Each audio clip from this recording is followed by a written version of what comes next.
अखिलेश यादव को धमकी दी जा रही है सहारनपुर आने की और कहा जा रहा है कि सहारनपुर आए तो देख लिया जाएगा। जिसको भी अगर इस बयान का तथ्य नहीं पता है उसके हिम्मत हो तो आ जाए। ऐसे काका ये लाठी वाठी ले घूम रहे हैं। अरे वो करणी भरणी सेना वाले धमकी दे रहे हैं हमारे राष्ट्रीय अध्यक्ष को कि सहारनपुर आएंगे तो रामजी लाल सुमन के घर पर जो हुआ, अरे लठिया हुरा वाली डालेंगे कहीं से, निकालेंगे कहीं से। जो सांड भैंसा होता है ना उसको 2 मिनट में सुधार लेते हैं, समझ गए, नाद देते हैं, सीधा भूसा डाल देते, खाता रहता है। अगर मुसलमान बाबर की औलाद हैं तो आए गद्दारों। गद्दार किसको कहा? राणा सांगा को गद्दार नहीं कहे, उन्होंने उनको गद्दार कहा जो मुसलमानों को बाबर की औलाद कहते हैं। ब्राह्मण समाज के लोगों ने इनसे दान दक्षिणा लेकर के इनको राजपूत बनाया था। आप जाओगे एक होड़ लगी है क्या समाजवादी पार्टी में कि विवादित बयान देने का? आप क्यों गड़े मुद्दे? क्यों मैं इतिहास की बात कर रहा हूं। सैया भैया कोतवाल अब डर काहे का? योगी आदित्यनाथ जी प्रदेश के मुख्यमंत्री बन गए हैं तो ये करणी भरणी और चटनी सेना वाले गुंडई करेंगे। करणी सेना में यानी कि जो राजपूत और क्षत्रिय कहा था, उन क्षत्रियों का जो संगठन है क्षत्रिय नहीं है, आप कह रहे हैं कि उसमें गुंडे और अपराधी हैं, माफिया है। भारतीय जनता पार्टी का अनुषंगिक संगठन है, जैसे विश्व हिंदू परिषद है, अखिल भारतीय सेना है। वही अगर जिस तरह से ललकार रहे ना तो हम लोग लाठी तैयार रखे तेल सरसों का लगाई के और डालेंगे कहीं से और निकालेंगे कहीं से। इस समय समाजवादी पार्टी कार्यालय के बाहर हम मौजूद हैं, जानेंगे कि जिस तरह से खासकर करणी सेना के लोग अब आवाहन कर रहे हैं और उसके बाद लामबंद हो रहे हैं और फिर अखिलेश यादव को धमकी दे रहे हैं, उस पर इनका क्या कहना है। अखिलेश यादव को धमकी दी जा रही है सहारनपुर आने की और कहा जा रहा है कि सहारनपुर आए तो देख लिया जाएगा। देखिए, उन लुच्चों और उन लफंगों और उन गुंडों से कहना चाहता हूँ कि अखिलेश यादव हैं, कोई मोमबत्ती नहीं जो पिघल जाएंगे। और उनको मैं बताना चाहता हूँ कि कभी आ जाना लखनऊ विक्रमादित्य मार्ग पे और देख लेना कि समाजवादी माननीय श्री अखिलेश यादव जी की तरह किस प्रकार खून बहा सकते हैं। और मैं उनको बताना ये चाहता हूँ कि आम जो है ना, चाहे जितना बड़ा हो जाए, वो रहता है डांड के नीचे। इसका दूसरा भी अर्थ समझ लेना, ठीक है? तो मैं ये बताना चाहता हूँ लुच्चों और लफंगों को कि इस देश को भाषा मर्यादित, थोड़ा सा नहीं, भाषा है मर्यादित। आप बताइए, हमारे नेता को वो धमकी देंगे और हम बर्दाश्त करेंगे? ये हम लोग संविधान को मानने वाले। आपके भी नेता जो राज्यसभा सांसद हैं, उन्होंने भी तो उनके महापुरुषों पे कहा, ये भी तो उनको नहीं करना चाहिए। एक बात बताइए, अब अगर कुछ होता है, हमारे जो नेता गए थे न्याय, मतलब जो पंक्तियों पे कहा, तथ्य के हिसाब से कहा है ना, तो इनको न्यायालय जाना चाहिए ना। हमारे कई पूर्वज गए न्यायालय और उनको इंसाफ मिला कि नहीं? क्या ये संविधान को नहीं मानते, ये न्यायालय को नहीं मानते? ये जहां जाएंगे वहां पे गुंडाई खुद करेंगे जाके। यानी कि वो अब सहारनपुर आने पर देख लेने की धमकी दे रहे थे। इधर की क्रिया की प्रतिक्रिया में आप लोग कह रहे हैं कि लाठी और ये बता रहे हैं। जिसको भी अगर इस बयान का तथ्य नहीं पता है उसके हिम्मत हो तो आ जाए मैदान में। क्या करेंगे? जब भी आ जाए और घर में हरदी पिसवा ले।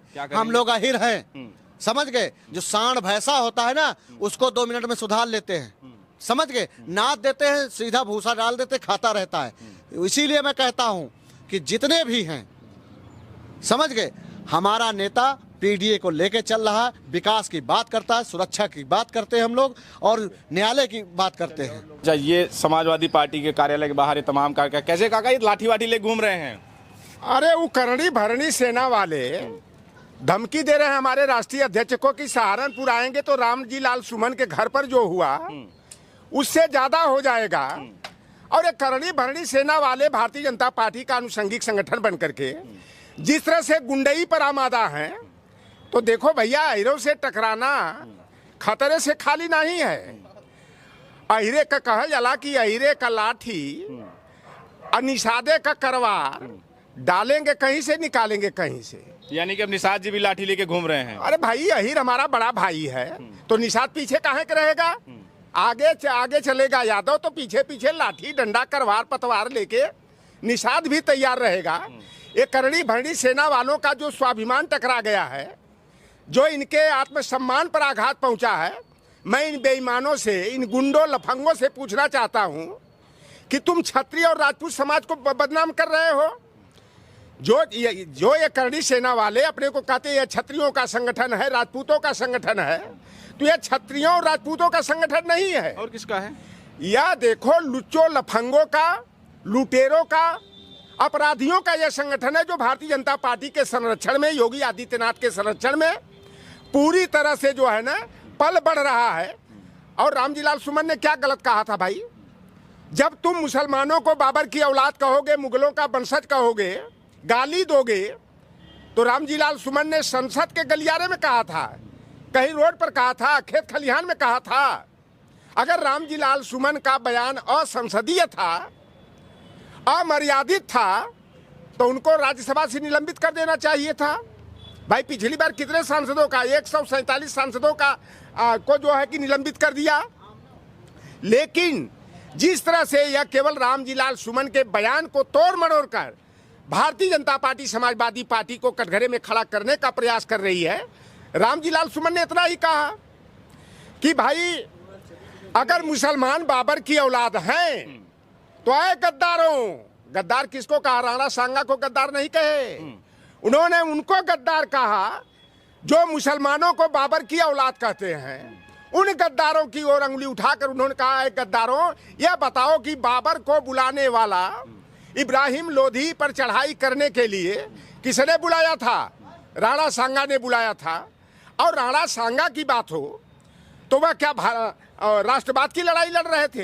हिंदुत्व की लड़ाई लड़ रहे थे। इतनी लंबी बात ना होकर के अगर मान लीजिए किसी की भावना को ठेस पहुंची उनके बयान से, तो उनको माफी मांग लेना चाहिए था।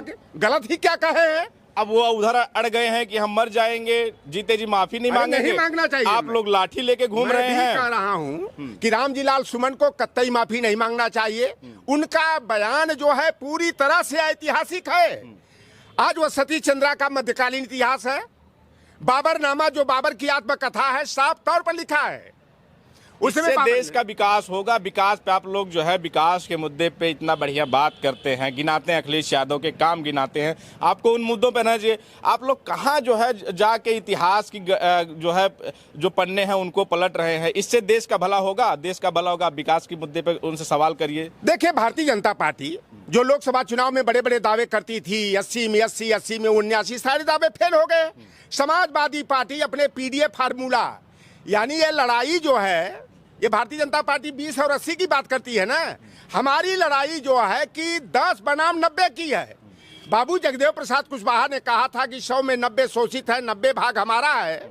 धन धरती और राजपाट पर 90 भाग हमारा है।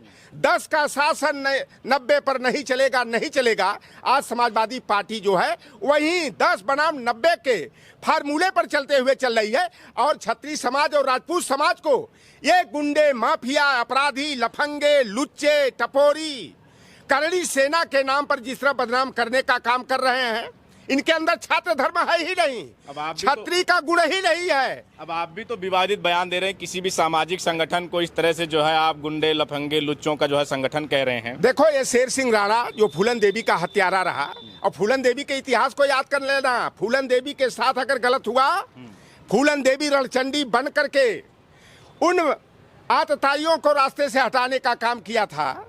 और वहीं शेर सिंह राणा जो है भारतीय जनता पार्टी के इशारे पर फूलन देवी की हत्या कर दिया। तिहाड़ जेल में बंद था।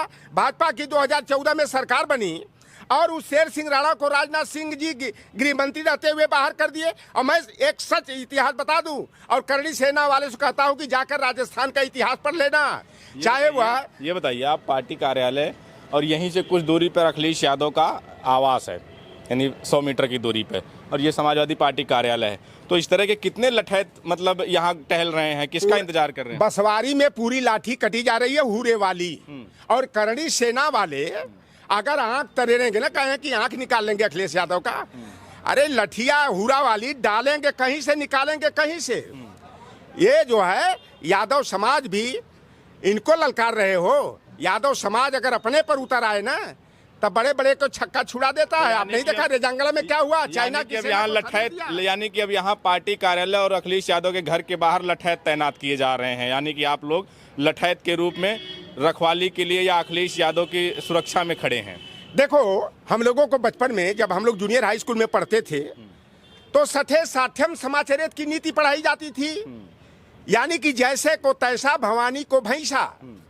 ईंट का जवाब पत्थर से, tit for tat. Samajwadi party को, अखिलेश यादव को ललकारने वाले ये करणी भरणी सेना वालों से पूछना चाहता हूं कि जब संत कबीर नगर में शरद मणि त्रिपाठी ने मेहदावल के विधायक बघेल को अरे इन्हीं के वंशज को जब 4 सेकंड में 7 जूता मारा तो इनकी भावना आहत क्यों नहीं हुई? ये चाहे पृथ्वीराज चौहान का इतिहास पढ़ लेना, चाहे कछवाहा क्षत्रियों का हो, चाहे तोमर क्षत्रियों का हो, चाहे सिसोदिया क्षत्रियों का, राजपूतों का इतिहास हो पढ़ लेना। ये सभी के सभी भील और निषाद हैं। ये क्षत्रिय नहीं, कर्म से क्षत्रिय हैं। ये भील और निषाद से कन्वर्ट हुए। आप इतिहास पढ़ लेना जाकर। ब्राह्मण समाज के लोगों ने इनसे दान दक्षिणा लेकर के इनको राजपूत बनाया था। आप जाओगे, एक होड़ लगी है क्या समाजवादी पार्टी में कि विवादित बयान देने का? आप क्यों गड़े मुद्दे, क्यों? मैं इतिहास की बात कर रहा हूं। इतिहास के पन्नों को पलटने से आम जनमानस का क्या भला होना है? देखो, मैं इतिहास की बात करता हूं। एक कथा चित्पावन ब्राह्मणों के बारे में है कि परशुराम ने चिता की भस्म को छिड़क करके कैवर्त और धीवरों यानी निषादों को जो है ब्राह्मण बना दिया, जिन्हें चित्पावन ब्राह्मण कहा जाता है। अभी मैं कल इतिहास पढ़ रहा था कि ये राणा सांगा का खानदान हो, पृथ्वीराज चौहान का खानदान हो, महाराणा प्रताप का खानदान हो, तोमर वंश हो, चाहे गहलोत वंश हो, सिसोदिया वंश हो, कछवाहा वंश हो, ये सभी के सभी शूद्र हैं और ब्राह्मणों ने इन्हें राजपूत बनाया है। मैं उन बातों पर नहीं जाना चाहता। एक चीज ये बताइए, जब करणी सेना के लोग शांतिपूर्ण ढंग से वहाँ पर गए थे आगरा रामजी लाल सुमन के आवास पर, तो आप लोग ये समाजवादी पार्टी के लोगों को फिर छत से ईंट बरसाने की क्या जरूरत पड़ गई? देखो भाई, वर्तमान परिवेश में जो उत्तर प्रदेश की राजनीति चल रही है, और देख लो भाजपा अच्छा और एक तरफ भाजपा की सरकार बन गई है, तो ये गुंडई पर उतारू हो गए हैं। शांतिपूर्ण प्रदर्शन कर रहे थे, वहां पर बुलडोजर लेके गए थे रिश्तेदारी करने के लिए रामजी लाल सुमन के यहाँ। आप जाकर वहां तोड़ फोड़ कर रहे हो। सैया भैया कोतवाल अब डर काहे का? योगी आदित्यनाथ जी प्रदेश का मुख्यमंत्री बन गए हैं, तो ये करणी भरणी और चटनी सेना वाले गुंडई करेंगे, नंगा नाच करेंगे, और समाजवादी पार्टी वाले चूड़ी पहने हैं, हाथ पर हाथ धर के बैठे रहेंगे। मेहंदी नहीं लगी है हाथ में। जो जैसे निपटेगा उसका मुकाबला वैसे करेंगे। 10 तारीख को 10 अप्रैल को फिर से पूरे देश के जो है जो राजपूत संगठन है और करणी सेना के जितने सदस्य हैं वो सब आ रहे हैं। देखो यार, ऐसा है कि जिन्हें राजपूत कहा जाता है या क्षत्रिय कहा जाता है, ये तो बदनाम कर रहे हैं करणी सेना वाले हमारे क्षत्रिय भाइयों को। ये जो है अपमानित करने, लांछित करने का काम कर रहे हैं। 1% भी क्षत्रिय और राजपूत करणी सेना के कार्य पद्धति में विश्वास नहीं रखता है, वह भी उनके साथ नहीं है। और रामजी लाल सुमन जो भारतीय समाजवादी पार्टी के वरिष्ठ नेता हैं, 3 बार लोकसभा के कहना चाहते हैं जो करणी सेना है, करणी सेना में यानी कि जो राजपूत और क्षत्रिय का था, उन क्षत्रियों का जो संगठन है क्षत्रिय नहीं है, वो आप कह रहे हैं कि उसमें गुंडे और अपराधी हैं, माफिया है। भारतीय जनता पार्टी का अनुषंगिक संगठन है, जैसे विश्व हिंदू परिषद है, अखिल भारतीय सेना है, वैसे ही ये बानर सेना, करणी सेना, राम सेना, ये भारतीय जनता पार्टी के अनुषंगिक संगठन है, जो हमारे पिछड़े दलित, वंचित, अकलियत, पसमानदा समाज को जो है कि नीचा दिखाने का काम करते हैं। तो ये इससे क्षत्रिय समाज का, राजपूत समाज का करणी सेना से कोई ताल्लुकात नहीं, बहुत कम है, मुट्ठी भर हैं। और समाजवादी पार्टी वालों को ये ललकार रहे हैं, तो समाजवादी पार्टी वाले 2-2 हाथ करने के लिए इनको तैयार। अच्छा ये बताओ, रामजी लाल सुमन का बयान क्या गलत था? कौन सा बयान गलत था? यानी अब लठैत, मतलब करणी सेना वालों के लिए आपने लठैत। देखो, अभी कह रहे हैं कि अगर जिस तरह से ललकार रहे ना, तो हम लोग लाठी तैयार रखे, तेल सरसों का लगाए के, और डालेंगे कहीं से और निकालेंगे कहीं से। ठीक है। तो ये समाजवादी पार्टी के जो नेता हैं, कार्यकर्ता हैं, तमाम ये इधर लाठी लेके घूम रहे हैं अखिलेश यादव के कार्यालय और उनके घर के बीच में, और इनका कहना है कि जो करणी सेना के लोग जो सहारनपुर आने पर अखिलेश यादव को धमकी दे रहे हैं, उनके लिए लाठी तैयार है। इस पर आपकी क्या प्रतिक्रिया है, कमेंट बॉक्स में हमें ज़रूर बताएं। बने रहें हमारे साथ, मिलेंगे किसी और वीडियो में कहीं और से। हमारे सहयोगी कैमरामैन अभिषेक के साथ बबलू, लखनऊ।